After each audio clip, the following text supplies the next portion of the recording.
Bonjour, alors aujourd'hui on va modéliser en 3D sur SolidWorks une brique de Lego pour voir une nouvelle fonction qui s'appelle la fonction coque. On va voir en fait à quoi elle sert en réalité et on va aussi faire une mise en plan, un plan de la brique de Lego. Un plan donc avec plusieurs vues et surtout les côtes. Et ensuite on verra comment on imprime cette pièce sur une imprimante 3D. Donc c'est parti, nouvelle pièce. On va commencer à sélectionner le plan de face et à faire une esquisse en forme de carré. Donc la largeur de cette brique, donc de 2 plots par 2 plots, hein, la brique classique, fait 15,5 mm de large. Alors comme à l'habitude, on va éviter de mettre deux fois la même côte. On va plutôt utiliser les relations ici qui permettent de dire que ce trait et ce trait sont d'égale distance. On va faire une extrusion. Donc la hauteur de cette brique est de 9,3 mm ici. Et on a ici notre premier volume. On va venir maintenant faire les plots du dessus. Donc on va sélectionner cette face. On va venir ici faire une nouvelle esquisse. Alors si la face qu'on vient de sélectionner pour tracer l'esquisse ne se met pas parallèle au plan de l'écran, il faut penser ici qu'on a une icône qui s'appelle Normal A qui permet de se mettre normal, c'est-à-dire perpendiculaire à l'écran. On va commencer par faire un trait de construction vertical. Alors pourquoi on fait un trait de construction pour faire des plots? Tout simplement parce qu'on va faire une symétrie axiale verticale. Donc on va venir sélectionner le cercle.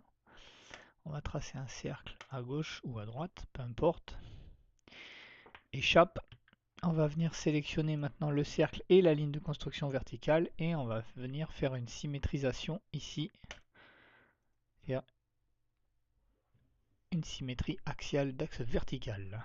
On va venir mettre les côtes. Donc les plots font 4,55 mm de diamètre et la distance ici entre les deux centres des deux cercles est de 7,5 mm. Quand on a fait ça, on va venir faire une deuxième ligne de construction horizontale. Donc on va venir toujours chercher le milieu ici, le point orange. Quand on sélectionne une arête, on a le point jaune qui nous dit où est le milieu et quand on est dessus, le point jaune devient orange. Donc la ligne de construction horizontale échappe. Et là, on vient sélectionner les deux cercles et la ligne de construction horizontale et on vient refaire une autre symétrie axiale, mais cette fois d'axe horizontal. Voilà, on a nos 4 cercles qui vont nous servir à faire les 4 plots. Il ne reste plus qu'à remettre la côte d'écartement, mais cette fois d'écartement vertical, qui est la même, 7,5 mm. L'esquisse est noire, tout va bien, il manque rien. On va pouvoir faire l'extrusion de 1,3 mm. 1,3 mm. Voilà, on a notre deuxième fonction qui est terminée. Alors la troisième fonction, justement, ça va avoir pour objectif de creuser la brique. Alors creuser la brique, on pourrait faire un carré et puis faire un enlèvement de matière. Mais si on fait ça, si on fait donc une esquisse, un carré, que ce carré on le met à la bonne distance du bord, distance je le remesure sur la brique que j'ai devant moi parce que je ne me rappelle plus par cœur. Ici 1,5 mm. Il me semble que c'était moins important, je revérifie, ouais, 1,5. Ça c'est un petit peu agaçant par exemple de mettre 4 fois la même valeur là, puisque là on peut pas créer d'égalité, puisqu'on est sur des distances et non pas des longueurs de segments. Voilà. Bon, déjà on peut faire un carré et faire un enlèvement de matière. Alors la brique faisait 9,3 mm d'épaisseur, donc si on enlève 1,5, ça nous fait... C'est intéressant de pouvoir mettre directement une formule ici, la soustraction, ça va le calculer automatiquement. 7,8. Voilà, on a bien une brique creuse. Sauf que les Lego ils sont pas faits comme ça. Parce que l'intérieur ici des plots sont creux. Alors pourquoi ils sont creux? Bah, c'est simple. On va ici venir se mettre en vue en pointillé et en vue de face. En vue de dessus. Donc ici on s'aperçoit qu'on a bien une épaisseur de matière de 1,5 mm.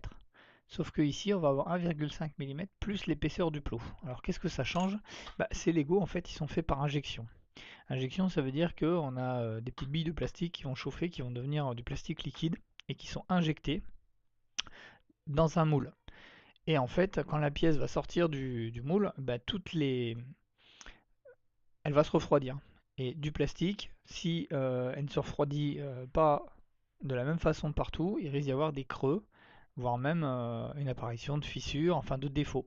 Donc si on veut que la matière se refroidisse partout de la même façon, on va essayer de mettre la même épaisseur partout. Donc la règle pour les pièces injectées, c'est d'avoir justement une épaisseur constante. Donc elle est constante ici, et puis là, elle devient plus épaisse.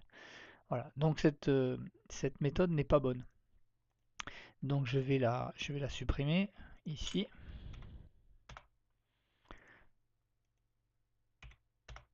Voilà, j'ai supprimé le volume, j'ai supprimé l'esquisse qui va avec. On va utiliser la fonction coque. Et la fonction coque permet, comme pour une coque de bateau, d'avoir un objet creux d'épaisseur constante, ouvert d'un côté. Quel est le côté qui est ouvert? Bah celui-là, forcément, c'est le dessous. Et l'épaisseur de la coque est de 1,5 mm. Qu'est-ce qu'on va obtenir? Bah, ici, au niveau de la zone d'emboîtement du Lego qui va venir s'emboîter dans cette brique, ça ne change rien. Par contre, au fond, on voit que les plots ont été un petit peu creusés de façon à avoir une épaisseur constante, ce qu'on peut vérifier ici. Voilà.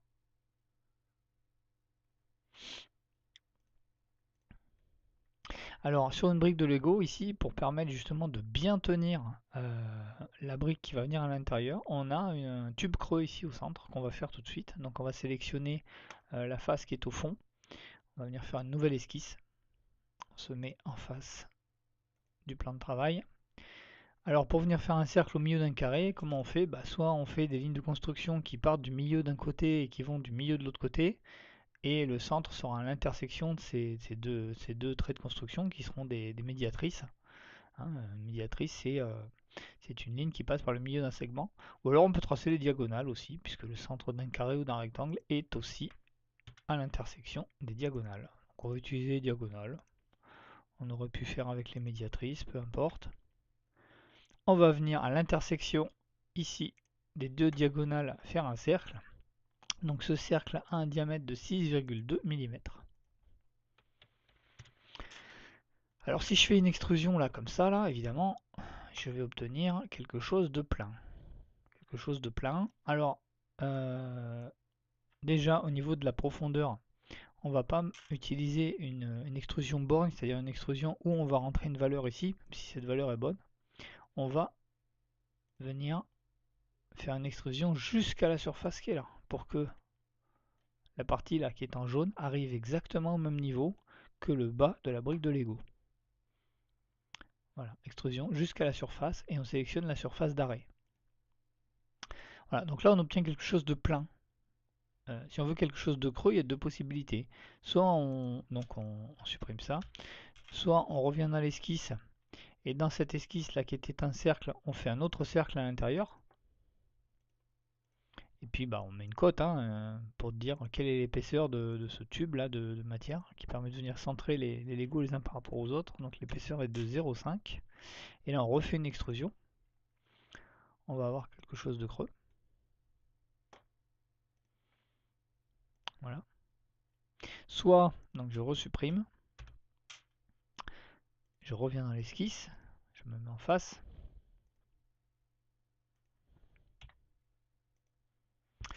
Donc là j'ai toujours un cercle. Soit je viens cliquer sur ce cercle et je dis que je veux le décaler.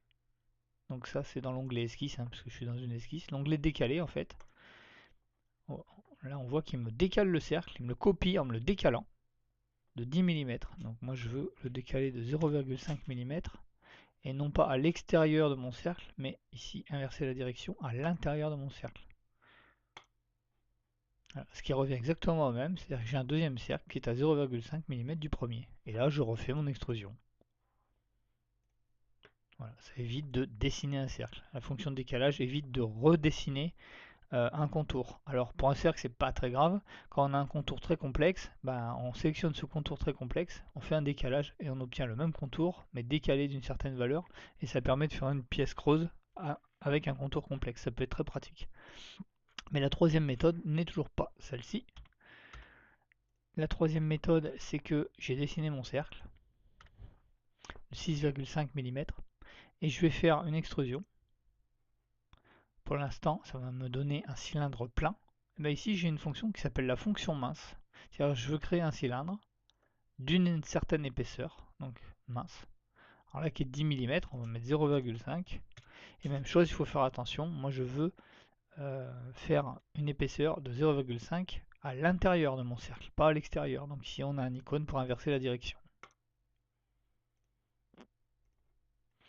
Voilà, plusieurs méthodes pour obtenir un même résultat. Alors ce qu'il faut retenir de ce petit travail là, c'est surtout la fonction coq. Et puis voilà, bon, toujours le vocabulaire mathématique, médiatrice, intersection des diagonales, intersection des médiatrices pour trouver le centre d'une figure géométrique comme le carré, le rectangle. Pour le triangle, ce serait pareil d'ailleurs. Et l'utilisation de plusieurs méthodes là pour obtenir un tube ou une forme creuse de façon générale, hein. C'est-à-dire que on dessine une forme, soit on la redessine à l'intérieur, à l'extérieur, soit on fait un décalage d'entité en précisant la valeur du décalage, soit on utilise cette fonction mince. Voilà. Donc une fois que cette brique est terminée là, on va l'enregistrer. Voilà, on va l'appeler Lego. Je l'avais déjà enregistré tout à l'heure, hein.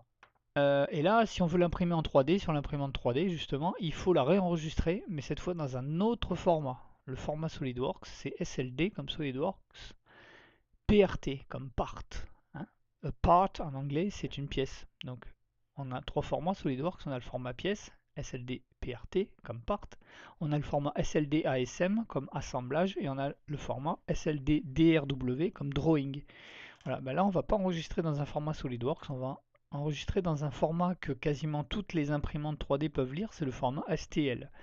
STL, ça veut dire stéréolithographie. La stéréolithographie, c'est une technique d'impression 3D, mais pas en faisant fondre du fil, comme l'imprimante qui est au collège. C'est une méthode où on a un bac de résine, donc liquide, qui est durci par un laser. C'est de la résine photopolymère liquide. Et cette méthode s'appelle la stéréolithographie. D'ailleurs, tu peux demander au prof qui te montre des pièces imprimées en stéréolithographie. Il en a une boîte. Et du coup, tu vas voir la différence de solidité, de qualité et de finition entre une pièce imprimée sur une imprimante 3D à fil et une pièce imprimée sur une imprimante stéréo lithographique. Voilà, donc le format STL, c'est un format très neutre qui permet voilà, d'être ouvert sur quasiment tous les logiciels d'imprimante 3D. On enregistre.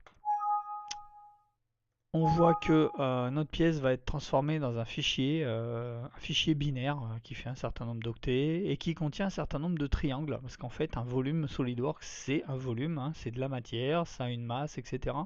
L'objet STL, lui, n'a pas de masse, c'est un ensemble de triangles. C'est-à-dire c'est uniquement des points reliés par des segments. Et en fait, c'est un ensemble d'entités géométriques triangulaires et qui fait que le fichier est très léger et est reconnu quasiment par tous les logiciels parce qu'il est c'est un fichier vectoriel en fait. Voilà, donc je l'enregistre et il est prêt pour être ouvert et imprimé.